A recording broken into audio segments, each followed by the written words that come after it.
We are in Wickford, Rhode Island, at the home of a new client. Actually, the one that I sold the fountain to is the designer, Toby Aaron.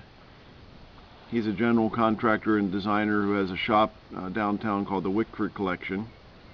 And the couple that live in this house are Mike and Kristin. They have a winter house, and this is their summer house, and while all this activity is going on, they're still living in their winter house.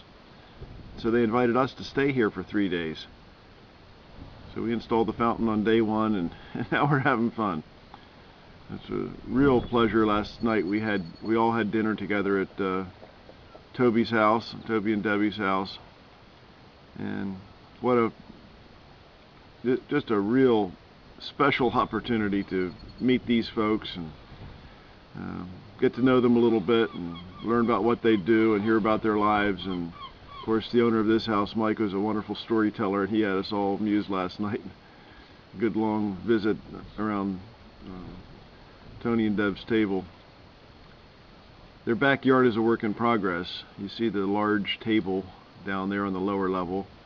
That is going to have some kind of structure built over top of it with a vine that will grow over that. Over to the right of that circular fire pit, there will be a house built for firewood.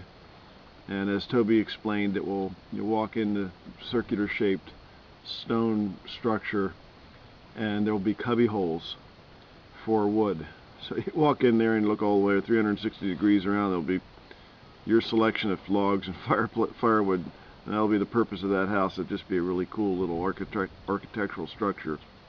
Keep the wood dry and just be a really unique, very cool looking feature.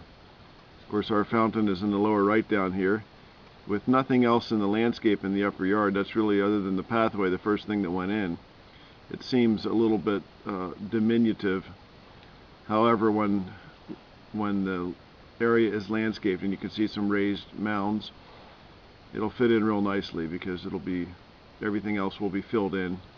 This was intended to be what one customer once called a garden surprise fountain, not an iconic, huge, in-your-face feature. You know, this is more of a subtle little thing that when you look that way, it's delightful, and it's not real demanding, but an unassuming and pleasant presence.